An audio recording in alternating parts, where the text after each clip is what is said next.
बात कर रहा हूँ, जो प्रायद्वीपीय पठार से जो नदियाँ निकल रही हैं उन नदियों की मैं बात करूँ तो कौन कौन सी नदियाँ आई हैं हमारे पास में मुख्य रूप से?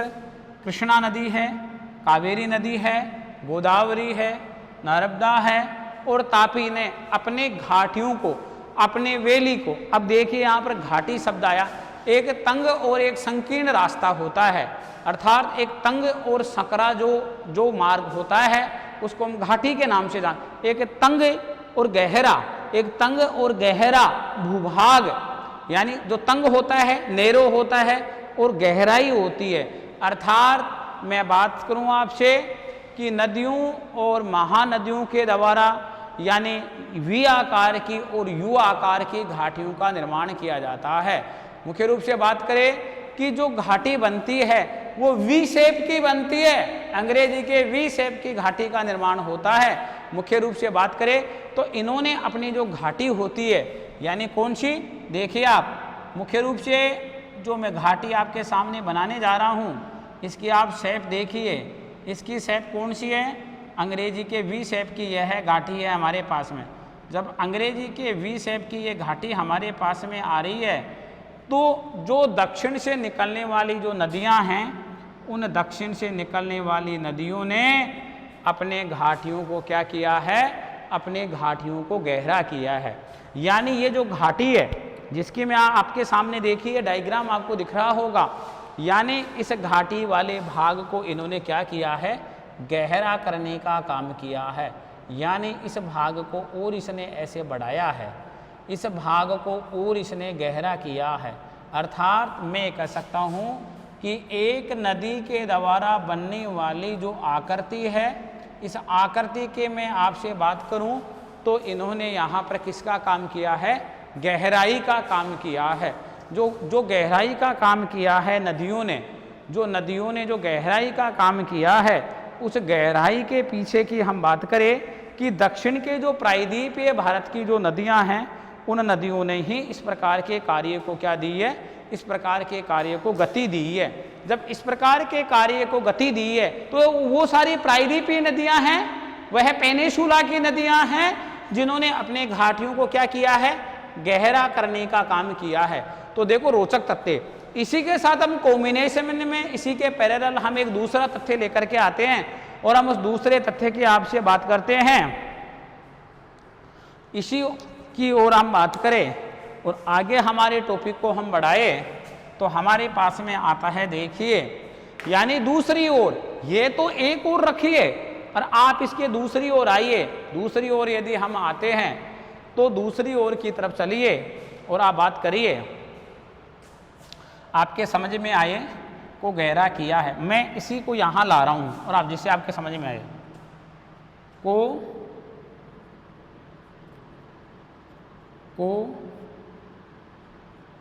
गहरा किया है। अगला फैक्ट जो हमारे पास में आया, उस अगले फैक्ट की हम बात करें आपसे,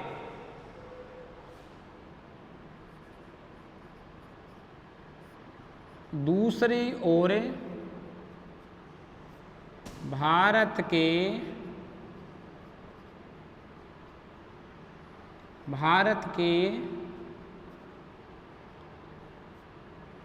दूसरी ओर, किस ओर?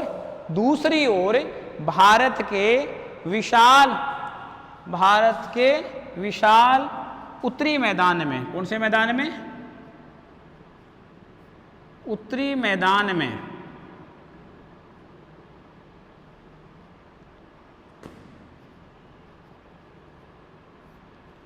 बहने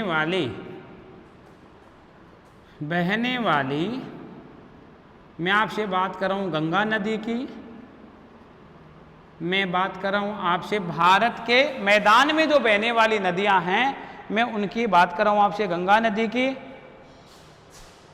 दूसरी ओर भारत के विशाल मैदान में बहने वाली गंगा नदी, यमुना नदी,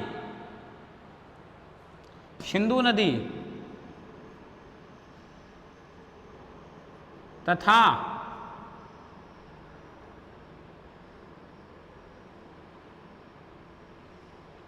गंगा यमुना सिंधु नदी तथा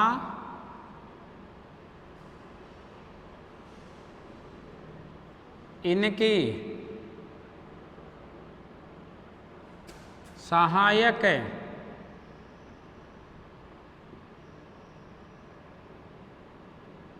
नदियों ने, तथा इनकी मेन रिवर के साथ साथ कौन सी रिवर, एडिशनल रिवर ने, तथा इनकी सहायक नदियों ने, किनकी, इन मुख्य नदियों की सहायक नदियों ने अपनी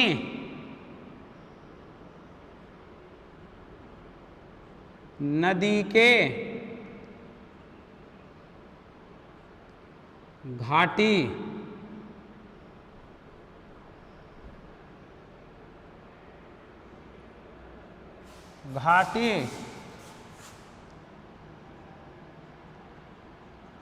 के पेटे में, अपने नदी के घाटी के पेटे में, घाटियों के पेटे में नदियों ने अपने नदी के घाटी के पेटे में निरंतर मिट्टी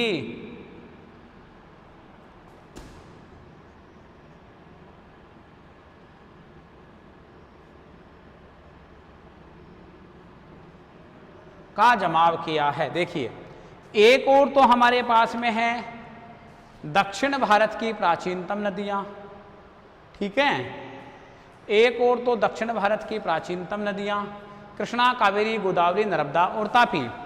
दूसरी ओर भी भारत की नदियां ही हैं जो उत्तरी और मध्यवर्ती भारत में बह रही हैं। यदि हम उन नदियों की बात करते हैं तो उन नदियों में हमारे पास में कुछ एक उदाहरण नदियों के आते हैं।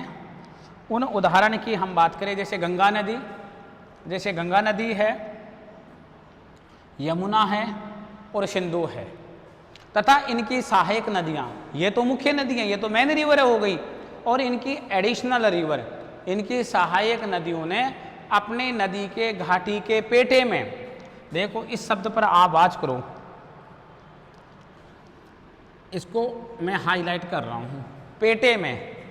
पेटे का मतलब होता है नदी की तली, अर्थात बॉटम, नदी का बॉटम, नदी का पैंदे वाला भाग। कौन सा भाग? नदी के पैंदे वाले में भाग की आपसे बात कर रहा हूं। जो नदी की तली है, मैं उस नदी के तली की बात कर रहा हूं आपसे, यानी नदी का तल, उसकी बात हो रही है। तो तली में मिट्टी की परतों का, निरंतर मिट्टी की परतों का जमाव किया है। अर्थात बात करें कि उत्तरी भारत की जो नदियां हैं, वो उत्तरी भारत की नदियां तो किसका काम कर रही हैं? उत्तरी भारत की नदियां तो निक्षेपण का कार्य कर रही हैं, और दक्षिणी भारत की नदियां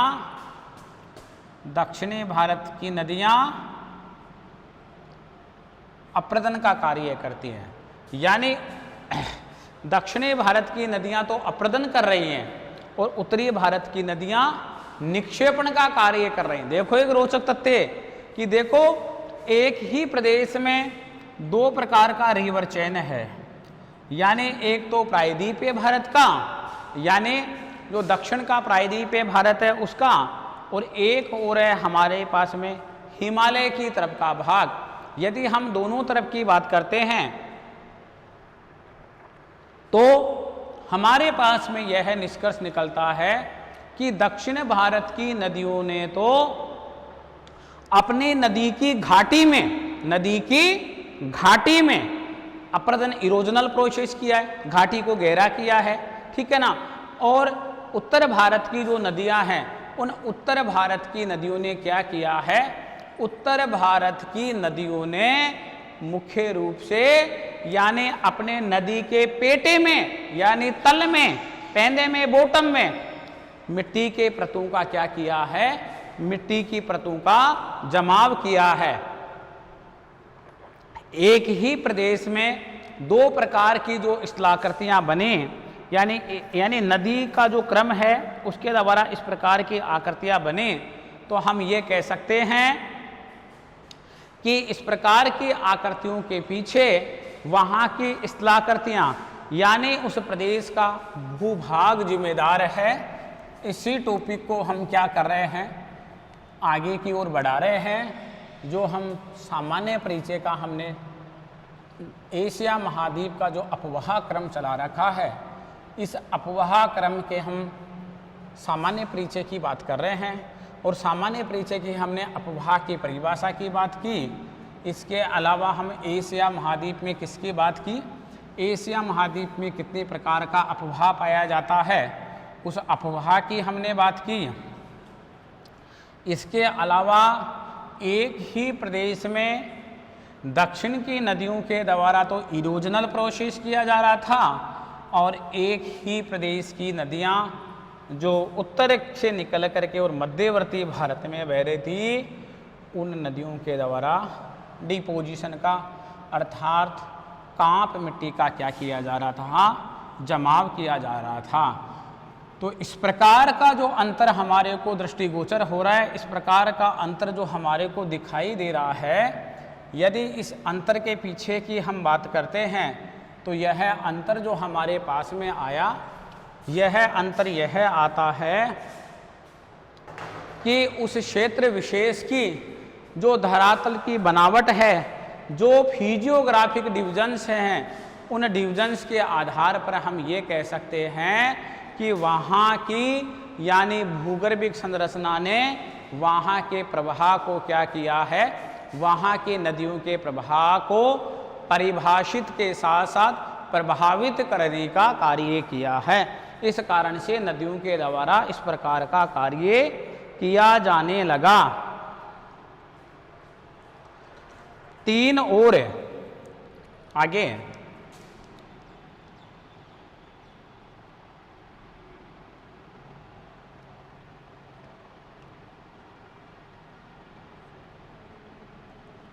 तीन और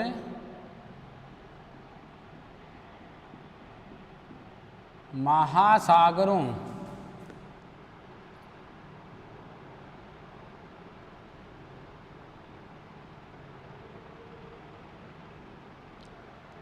तीन और महासागरों से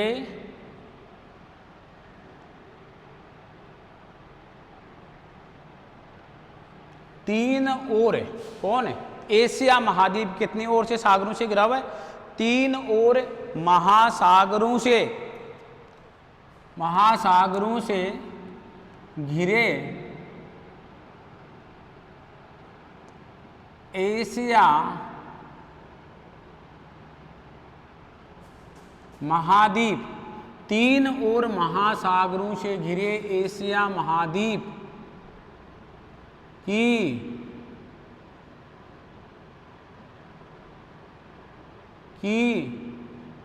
अधिकांश, तीन और महासागरों से घिरे एशिया महाद्वीप की अधिकांश नदियां मध्य एशिया के अधिकांश नदियां मध्य एशिया के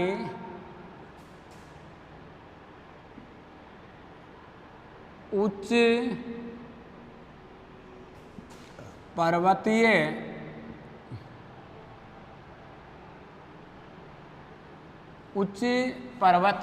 यानी तीन और महासागरों से घिरे एशिया महाद्वीप की अधिकांश नदियां एशिया के उच्च पर्वतीय एवं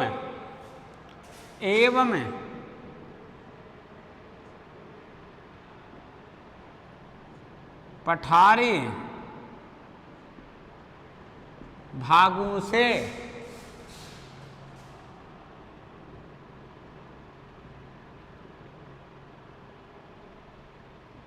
निकलकर यानी पर्वतीय एवं पठारी भागों से निकलकर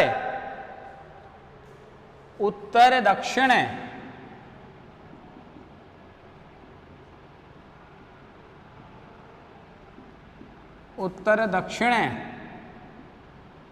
व यानी एक तो कौन सी दिशा उत्तर, दूसरी कौन सी दक्षिण, और तीसरी कौन सी पूर्व दिशा, कौन सी पूर्व दिशाओं की ओर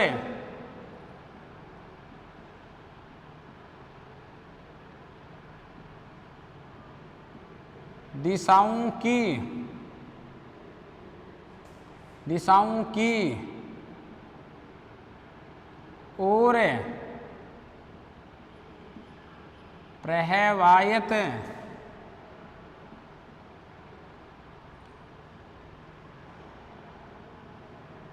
होती हुई, यानी उत्तर दक्षिण पूर्व पश्चिम और पूर्व दिशाओं की ओर प्रवाहित होती हुई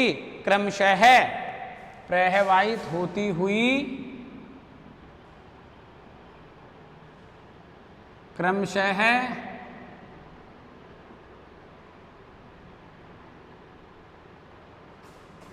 आर्कटिक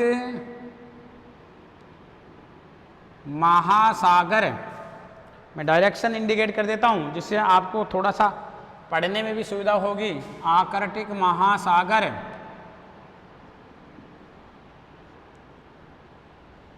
उत्तर में,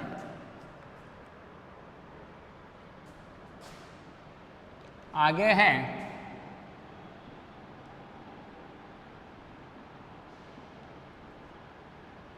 प्रशांत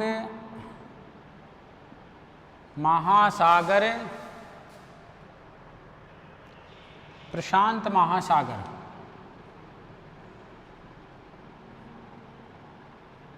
पूर्व में। आर्कटिक महासागर, प्रशांत महासागर व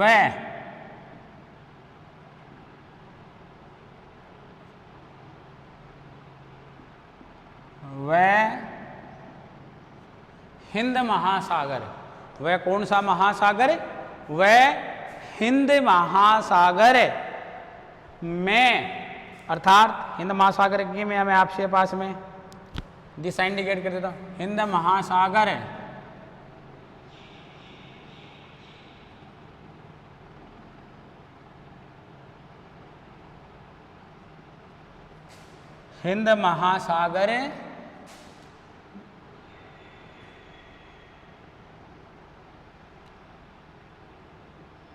में क्या होती हैं, गिरती हैं। कौन से महासागर में गिरती हैं, हिंद महासागर में गिरती हैं। यानी हम बात करें कि 3 और महासागरों से घिरे एशिया महाद्वीप, कितनी और महासागर हैं,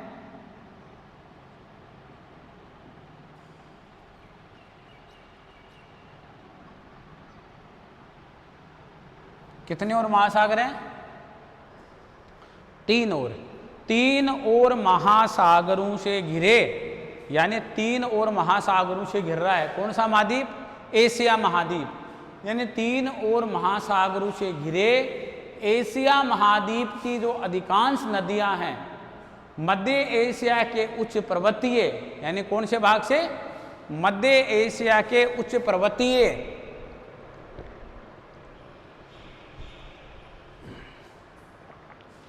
मध्य एशिया के उच्च पर्वतीय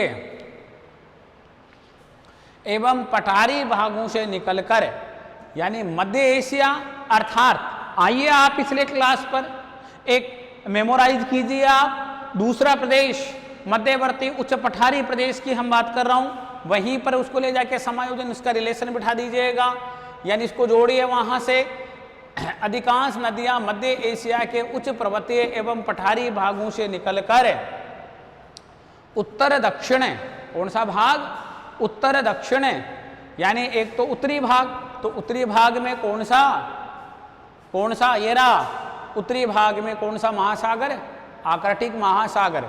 दक्षिणी भाग में मैं आपसे बात करूं, अर्थात हमारे पास में आ रहा है, उत्तर में जो हमारे पास में आया वह उत्तर में आता है आर्कटिक महासागर है, पूर्व में आता है प्रशांत महासागर, सॉरी ये दक्षिण है भाई, यहाँ पर है, ये दक्षिण है, दक्षिण पश्चिम नहीं है। अर्थात जो दक्षिण में हमारे पास में आया वह कौन सा महासागर आया, वह आया हमारे पास में हिंद महासागर।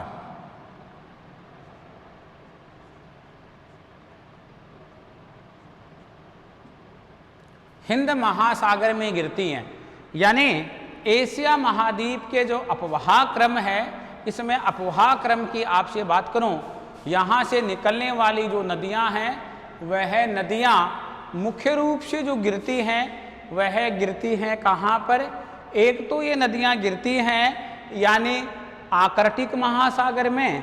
तो आर्कटिक महासागर कहाँ पर है, आर्कटिक महासागर एशिया महाद्वीप के उत्तरी भाग में है। इसके अलावा हम बात करें प्रशांत महासागर में, तो प्रशांत महासागर कहाँ पर है, प्रशांत महासागर पूर्वी भाग में। एक हम बात करें कौन से महासागर की, एक महासागर हमारे पास में आता है दक्षिण, यानी हिंद महासागर जो कौन से भाग में स्थित है, दक्षिण भाग में जाकर के, यानी यह नदियाँ क्या होती हैं, गिरती हैं। लेकिन अगला फैक्ट, लेकिन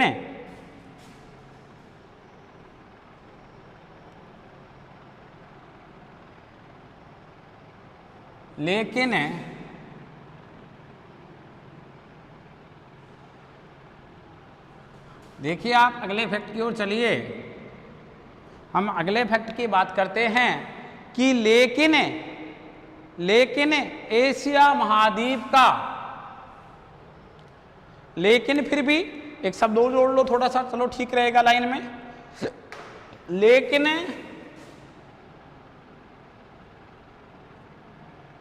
फिर भी एशिया, लेकिन फिर भी एशिया महाद्वीप का, लेकिन फिर भी एशिया महाद्वीप का लगभग, लेकिन फिर भी एशिया महाद्वीप का लगभग 80 लाख,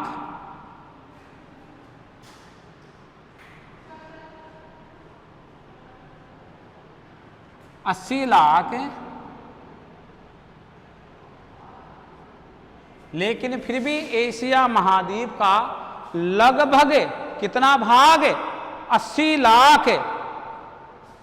लाख वर्ग किलोमीटर भाग आंतरिक भाग के अंतर्गत आता है। लेकिन फिर भी एशिया महाद्वीप का लगभग 80 लाख किलोमीटर स्क्वायर भाग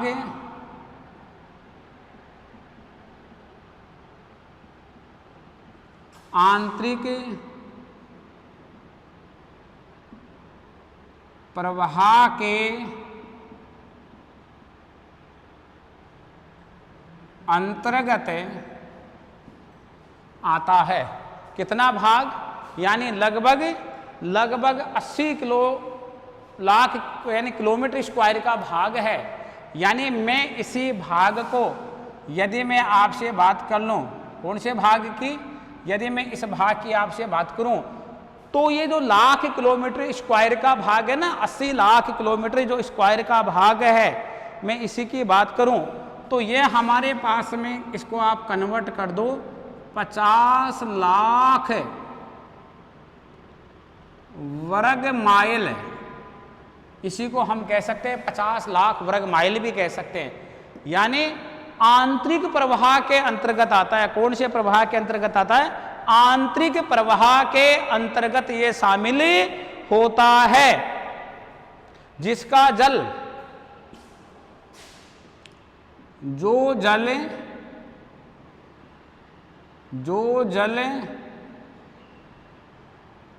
कभी भी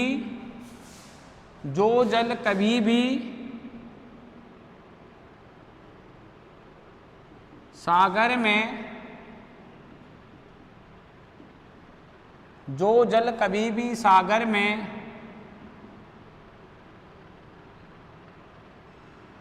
नहीं गिरता, क्या? जो जल कभी भी सागर में नहीं गिरता है, नहीं गिरता है, और यह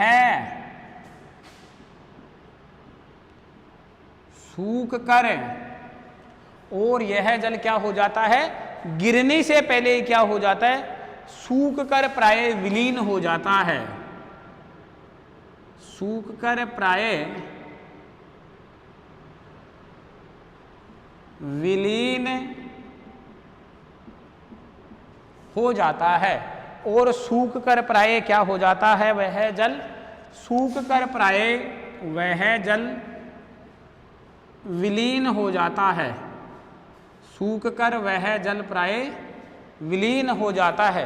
यदि हम उसकी बात करें, लेकिन फिर भी एशिया महाद्वीप का लगभग 80 लाख वर्ग किलोमीटर या किलोमीटर स्क्वायर भाग आंतरिक प्रवाह के अंतर्गत आता है। यानी कौन सा सिस्टम है? आंतरिक प्रवाह के अंतर्गत आता है। यानी जिसको हम कह सकते हैं, यानी इनलैंड आंतरिक प्रवाह। देखिए आप, आंतरिक प्रवाह वाले में भाग की आपसे बात करूं तो यह कौन सा भाग है? आंतरिक प्रवाह। तो इसको मैं कहूंगा इनलैंड, यानी इनलैंड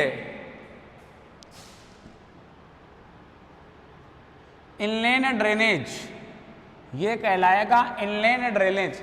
यानी ऐसा भाग, अर्थात ऐसी नदियां जिनका उद्गम तो प्रतीत होता है, जिनका उद्गम तो हमारे को दिखाई देता है, लेकिन उनका विलीनीकरण हमारे को दिखाई नहीं देता है। वो कहाँ समा जाती हैं? वो किसी सागर में, यानी वो किसी जलीय स्रोत में नहीं जाती हैं। वो किसी अपने पानी को जलीय स्रोत में ले जा करके वहाँ पर उस सागर के, महासागर के सी लेवल को बढ़ाने में किसी प्रकार का योगदान नहीं देती हैं। इस प्रकार का जो प्रवाह क्रम है, इस प्रकार के प्रवाह क्रम को हमने किसमें शामिल किया है? इस प्रकार के प्रवाह क्रम को हमने शामिल किया है किसमें? एशिया का आंतरिक प्रवाह हमने शामिल किया है। यह एशिया का कौन सा प्रवाह कहलाता है? यह एशिया का आंतरिक प्रवाह कहलाता है। ठीक है ना? इसके आगे हम बात करें कि विश्व की 12 नदियों में से अगला जो हमारे पास में फैक्ट आ रहा है, विश्व की 12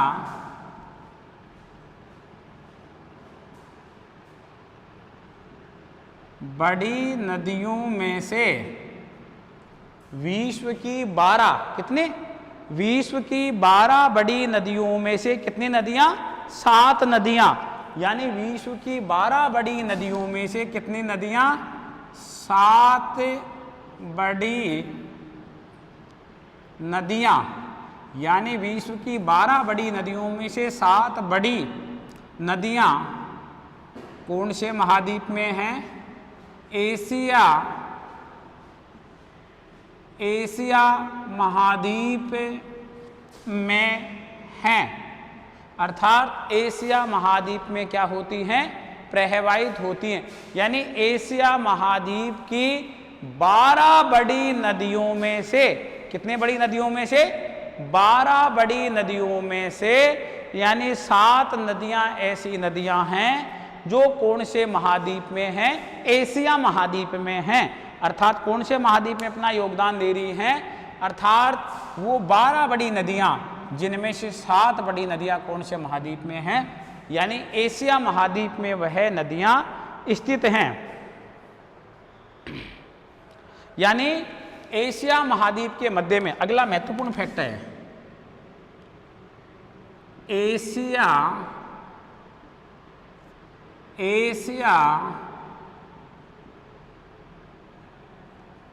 महाद्वीप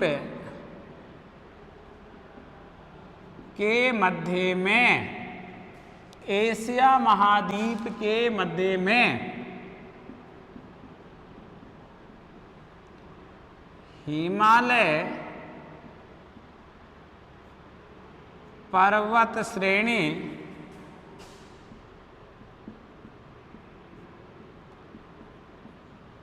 जल विभाजक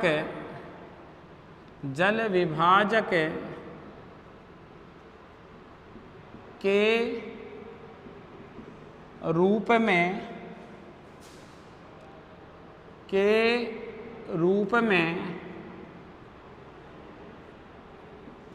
कार्य करती है। यानी एशिया महाद्वीप के मध्य में कौन सी पर्वत श्रेणी?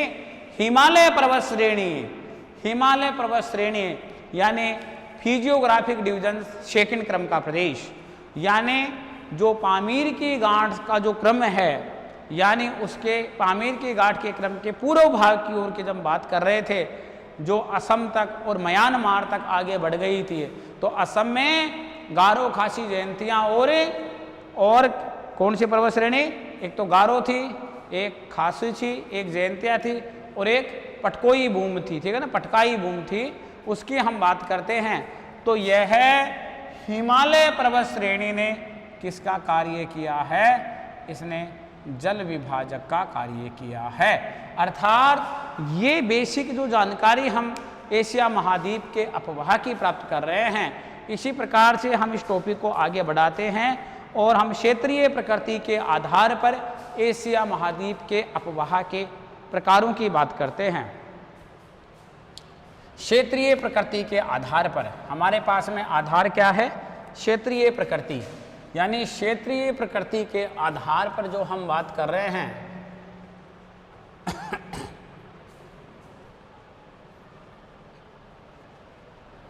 वह एशिया महाद्वीप के प्रवाह की सामान्य जानकारी है जिसकी हम आपसे बात कर रहे हैं। देखिए आप इसमें इस सामान्य जानकारी में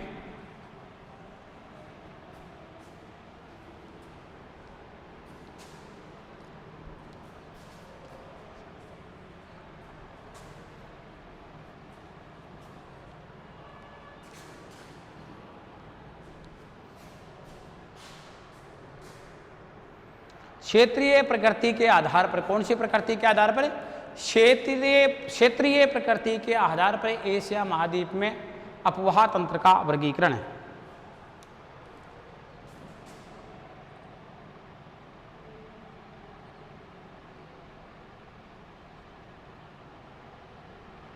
क्षेत्रीय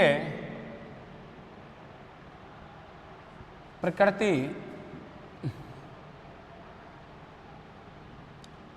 के आधार पर एशिया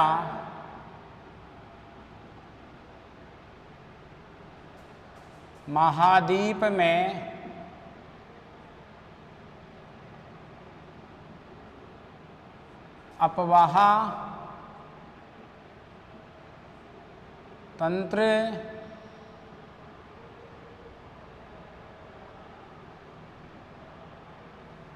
अपवाह तंत्र का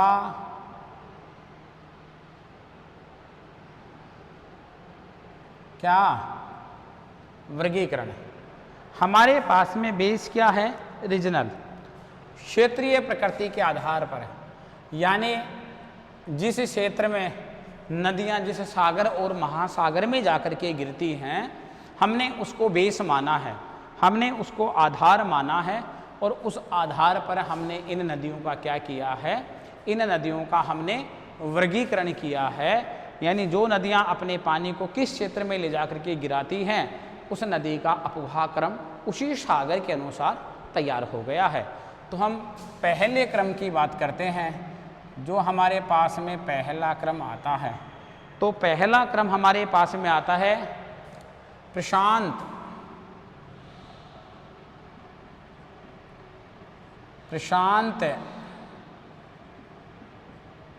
महासागरीय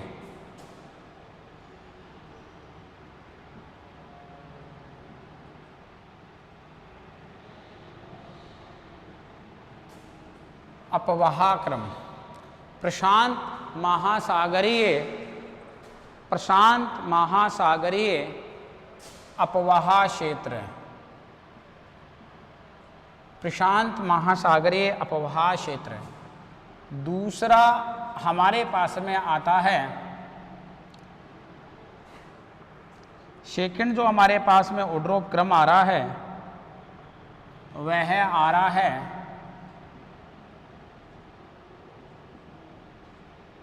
आर्कटिक महासागरीय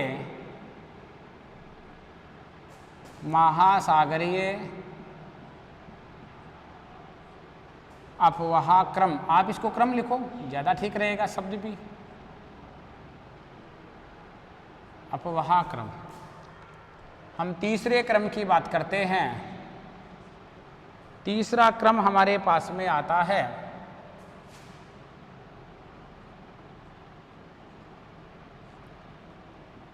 हिंद महासागरीय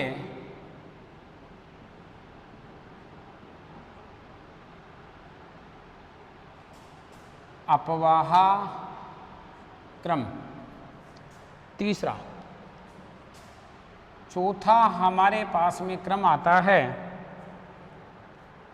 चौथा क्रम है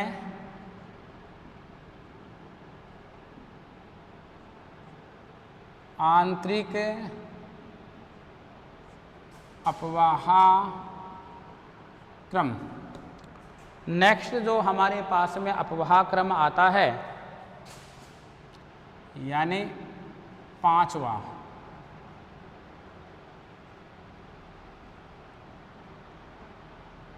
भूमध्य सागरीय अपवाह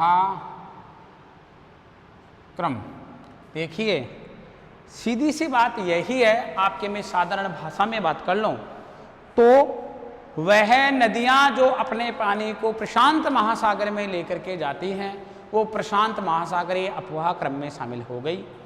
जो नदियां अपने पानी को उत्तरी ध्रुव की ओर आर्कटिक महासागर में लेकर के जाती हैं उन नदियों को हमने आर्कटिक महासागरीय अपवाह क्रम में शामिल किया। जो नदियां अपने पानी को हिंद महासागर में ले जाकर के उड़ेलती हैं उनको हमने हिंद महासागरीय अपवाह क्रम में शामिल किया। जो नदियां अपने पानी को जिनका उद्गम तो दिखाई देता है लेकिन जिनका विलीनीकरण नहीं दिखाई देता है, उनका पानी किसी सागर या समुद्र में गिरने से पहले ही यानी सूख कर नष्ट हो जाता है, उसको हमने आंतरिक अपवाह का। भूमध्य सागरीय क्षेत्रों के आसपास में जिन नदियों का क्रम चलता है उस नदियों के क्रम को हमने भूमध्य सागरीय अपवाह क्रम में क्या किया है, हमने शामिल किया है। इस प्रकार से हम क्षेत्रीय प्रकृति के आधार पर यानी एशिया महाद्वीप के अपवाह क्रम का हम 5 भागों में विभाजन करेंगे। आज हमने एशिया महाद्वीप का जो अपवाह तंत्र का सामान्य जानकारी प्राप्त की और हमने क्षेत्रीय प्रकृति के आधार पर, क्षेत्रीय आधार पर हमने एशिया महाद्वीप के अपवाह तंत्र के प्रकारों की बात की। तो एशिया महाद्वीप का जो अपवाह का जो प्रकार आया वह अपवाह का प्रकार हमारे पास में आता है 5 प्रकार का। प्रशांत महासागर की ओर जल लेकर के जाने वाली नदियों का क्रम प्रशांत महासागरीय अपवाह क्रम कराया। आर्कटिक महासागर की ओर जल लेकर के जाने वाली नदियों का क्रम आर्कटिक महासागरीय अपवाह क्रम कहलाया। दक्षिण में हिंद महासागर की ओर जल लेकर के आने वाली नदियों का क्रम यानी हिंद महासागरीय अपवाह क्रम कहलाया। जिन नदियों का उद्गम तो हमारे को दृष्टिगोचर होता है लेकिन विलीनीकरण नहीं दिखाई देता है, सागरीय महासागर में गिरने से पूर्व उन नदियों का पानी विनिष्ट हो जाता है, नष्ट हो जाता है, संप्राय सूख जाता है। इस प्रकार के अपवाह को हमने कौन सा अपवाह कहा? इस प्रकार के अपवाह को हमने अपवाह कहा आंतरिक अपवाह। भूमध्य सागरीय अपवाह यानी जिन नदियों का अपवाह क्षेत्र यानी भूमध्य सागरीय क्षेत्रों के आसपास में जिनका प्रवाह का क्रम चलता है, इस प्रकार के प्रवाह के क्रम को हमने भूमध्य सागरीय अपवाह क्रम कहा। यानी आज हमने एशिया महाद्वीप का जो अपवाह तंत्र था उसकी सामान्य जानकारी और प्रकारों की बात की है। नेक्स्ट क्लास में यानी जो भी हमारी अगली क्लास होगी, हम उसमें एक एक क्रम के बारे में बात करेंगे। यानी जहाँ तक आपके पास में एशिया महाद्वीप का जो प्रथम प्रश्न पत्र है और जिसकी आज हमने बात की है, यानी उस प्रश्न पत्र में आज हमने अपवाह क्रम का सामान्य परिचय और प्रकार के बारे में चर्चा की, तो आपके समझ में आया होगा और आप इन ऑनलाइन क्लासों का आप भरपूर फायदा उठाएं और घर बैठे यानी इस वैश्विक महामारी में आप जरूर अपने अध्ययन से लगातार इन वीडियो के माध्यम से, ऑनलाइन क्लासों के माध्यम से जुड़ रहे होंगे, जिससे कि आपका अध्ययन लगातार बना रहे। आप अपने अध्ययन के प्रति हमेशा जागृत रहिए, जिससे कि जब भी यानी सामान्य स्थिति होती है और हमारी ऑफलाइन क्लासें प्रारंभ होती हैं, तो उस समय आपको अपनी पढ़ाई से जुड़ने में किसी प्रकार की समस्याएं नहीं आए। आज की क्लास को हम यहीं विराम देते हैं। धन्यवाद।